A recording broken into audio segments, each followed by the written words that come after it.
माझ्या प्रिय बंधू भगिनींनो नमस्कार. एका गावात एक वडील आणि त्यांची 2 मुले राहत असतात. त्यांच्या नावावर एक जमीन असते.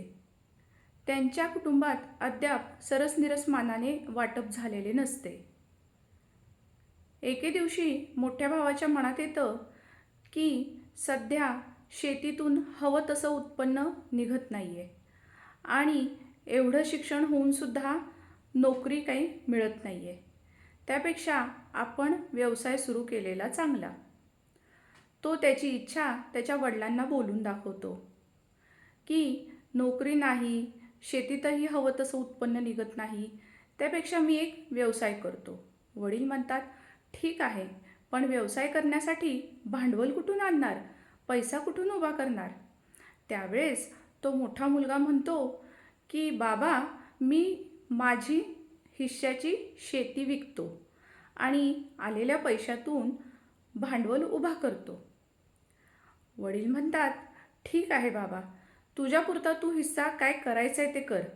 आम्ही तर बाबा आमची शेती विकणार नाही, कारण त्या शेतीच्या उत्पन्नावरच भलेही हवं तसं उत्पन्न ना का मिळेना, परंतु माझी जनावरं तरी त्या शेतीच्या चाऱ्यावर जगतात.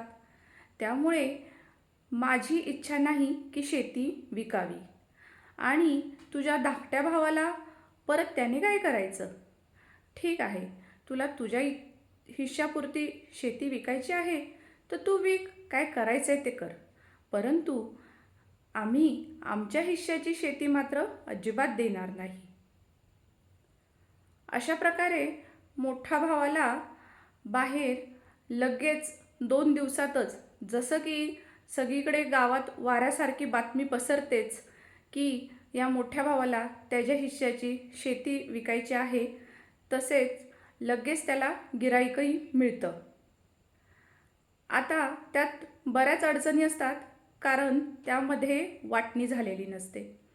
त्यामुळे खरेदीदार विचार करतो की थोड्या कमी किमतीच्या भावात ती शेतजमीन घ्यावी आणि देणाराही शेतजमीन देणाराही तयार होतो की ठीक आहे, थोड्याफार बाजारभावाच्या मूल्याने थोड्या कमी दरात जाते तर जाऊ दे, मलाही आत्ता पैशाची जास्त गरज आहे.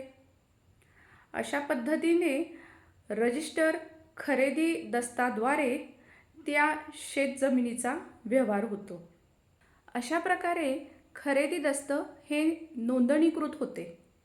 त्यामुळे त्या खरेदीदाराला त्याची फेरफार होऊन सातबारा सदरी नोंद होण्यासाठी कोणतीच अडचण आली नाही. त्याची नोंद सातबारा सदरी झाली. खरेदीदार हा खुश झाला की सातबारा सदरी त्याच्या नावाची नोंद मालकी हक्कात झाली. इकडे ज्याने जमीन विकली तोही व्यक्ती खुश झाला, कारण त्यालाही जेवढी रकमेची गरज होती तेवढी रक्कम मिळाली होती. इकडे खरेदीदारही खुश आणि खरेदी देणारा तोही खुश. परंतु आता पुढे खरी अडचण सुरू होते.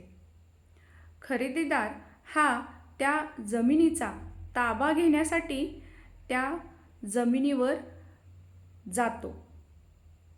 खरेदीदार बांधकामाचं साहित्य घेऊन त्या जमिनीवर ठेवणार इतक्यातच इतर जमिनीतले सर्व सहिस्सेदार तिथे गोळा होतात आणि म्हणतात, अरे बाबा, तू कुठनं हितनं उगवलास, तुझं काय काम आहे इथं, आणि कुणाच्या सल्ल्यानं आणि कुणाची परवानगीनं तू इथं बांधकाम करायला लागलायस? तेव्हा तो खरेदीदार म्हणतो, अहो, माझं रजिस्टर नोंदणीकृत खरेदी दस्त झालेला आहे आणि हे बघा, माझं सातबाऱ्याला नावसुद्धा लागलेलं आहे. त्यामुळे आजपासून ही जमीन माझी आणि या जमिनीवर काय करायचं ते माझं मी ठरवेन, तुम्ही नका मध्ये पडू. त्यावेळेस ते इतर सहिस्सेदार म्हणतात, अरे बाबा, तू कुणाला विचारून ती जमीन विकत घेतलीस? आमची परवानगी घेतलीस का जमीन विकताना, जमीन घेताना? त्यामुळे आम्ही त्या खरेदी दस्ताला मानत नाही आणि तू सुद्धा तुझं इथलं सगळं सामान उचल आणि चालता हो. आणि बघता बघता तिथे वाद वाढायला लागतो. खरेदीदार हा थोडासा घाबरतो, कारण तो एकटा आणि ही सर्व सहिस्सेदार. तो तिथून काढता पाय घेतो आणि तो थेट जाऊन ज्या मुलाने जमीन त्याला विकले त्याला जाऊन भेटतो आणि म्हणतो, अरे बाबा, ही काय माझ्या मागे तू भानगड लावलीस? ही तर तुझे बाकीचे सहिस्सेदार मला आडवं पडतायत, मला त्या प्रॉपर्टीत पाऊलसुद्धा टाकायचं नाही असं बोलतायत. आता मी काय करायचं? दे बाबा माझे सगळे पैसे आणि ते रजिस्टर खरेदी दस्तक कॅन्सल करून घे. मला नको ही अशी लफड्यातली जमीन. त्यावेळेस तो ज्याने जमीन विकलेली आहे तो व्यक्ती म्हणतो, अहो, कशाला टेन्शन घेताय? मी तुम्हाला काही अडचण केल्या का? मी तुम्हाला ऑब्जेक्शन लावलं आहे का? तुम्ही बिनधास्त जावा आणि त्या जमिनीचा हवा तसा वापर करा. परंतु खरेदीदाराला माहिती असतं की नंतर त्या प्रॉपर्टीत गेल्यावर पुढे गंभीर परिणामसुद्धा होऊ शकतात. तो विचार करतो पोलीस स्टेशनला जावं, परंतु त्याला एक जण सल्ला देतो की तुम्ही पोलीस स्टेशनला गेला की पोलीस तेच म्हणणार की हा तुमचा सिव्हिल मॅटर आहे, फौजदारीमध्ये येत नाही, तुम्ही कोर्टात जावा. मग तो खरेदीदार ठरवतो की त्या खरेदी घेणाऱ्याला घेऊन त्याच्या गावच्या वकिलांकडे सल्ल्यासाठी जावं. तो त्याला म्हणतो, चल बस गाडीवर, पहिला आपण थेट वकिलांकडे जाऊ आणि सल्ला घेऊ आणि ते जे काय म्हणतील त्या पद्धतीने करू. ज्याने जमीन विकलेली असते तो व्यक्ती वकिलांना म्हणतो, अहो वकील साहेब, जरी आमचं अजून सरसनिरस मानाने वाटप झालं नसलं तरीसुद्धा मी माझा जो अविभाज्य हिस्सा आहे तो विकलेला आहे. मी माझ्या हिश्श्याची जमीन विकलेली आहे. त्यामुळे बाकीच्या सहिस्सेदारांना काय एवढी मिरची झोंबत्या? त्यांचा काय हक्क आहे? आणि खरेदीदार ताबा घेऊ शकतो, कारण माझ्या हिश्श्याची मी जमीन विकलेली आहे. त्यावर वकील साहेब म्हणतात, होय, तुमचं बरोबर आहे, परंतु कायदेशीर दृष्ट्या ज्यावेळेस एकत्र कुटुंबातील सदस्य ही एखादी प्रॉपर्टी ज्याचं अजून सरसनिरस मानाने वाटप झालेलं नसेल तरीसुद्धा त्याचा तो हिस्सा जो अविभाज्य आहे तो विकू शकतो.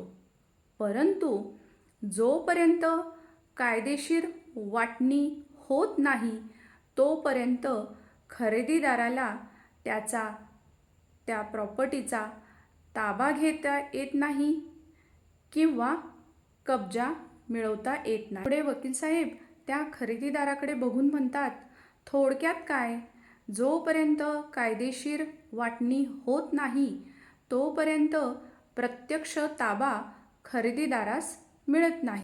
ते ऐकून खरेदीदार म्हणतो, बोंबला, आता काय करू ह्या नुसत्या सातबाराचं घेऊन? तिथं जमीन ताब्यात नाही, नुसताच हा सातबारा घेऊन काय नाचू? त्यावेळेस वकील साहेब म्हणतात की अहो, टेन्शन घेऊ नका.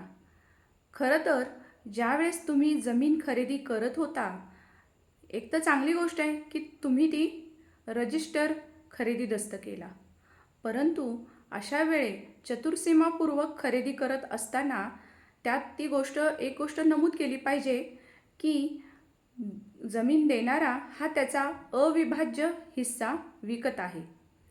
आणि दुसरी गोष्ट म्हणजे अशा वेळी इतर सहिस्सेदारांची NOC म्हणजेच ना हरकत संमतीपत्र घेतलं पाहिजे की ज्यामध्ये हे नमूद पाहिजे की अशा खरेदी दस्तास आमची कोणतीही हरकत नाही, त्यामुळे पुढे अशा अडचणी येत नाहीत.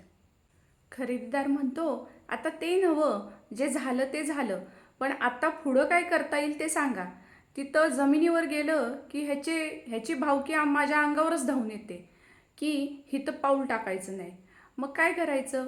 त्यावर वकील साहेब म्हणतात की प्रथमतः तुम्ही दिवाणी स्वरूपाचा दावा दाखल करा आणि ज्यावेळेस इतर सहिस्सेदार खरेदीदारास कब्जा घेण्यासाठी हरकत अडथळा करत असतील अशा वेळी कोर्टात इंजंक्शनचा आदेश मिळवून घ्यायचा, ज्याच्यामुळे ती जमिनीचा बेकायदेशीर वापर होत नाही आणि ती जमीन आणखीन कुठल्या तरी तिराईत इसमास विकली जात नाही. त्यामुळे खरेदीदाराचा म्हणजेच तुमचा हिस्सा सुरक्षित राहतो. स्क्रीनवरती व्हॉट्सअप नंबर देत आहे. हा केवळ माझा व्हॉट्सअप नंबर आहे. योग्य कायदेशीर सल्ल्यासाठी कॉल बुक करू शकता. सल्ला फी आकारली जाईल. धन्यवाद.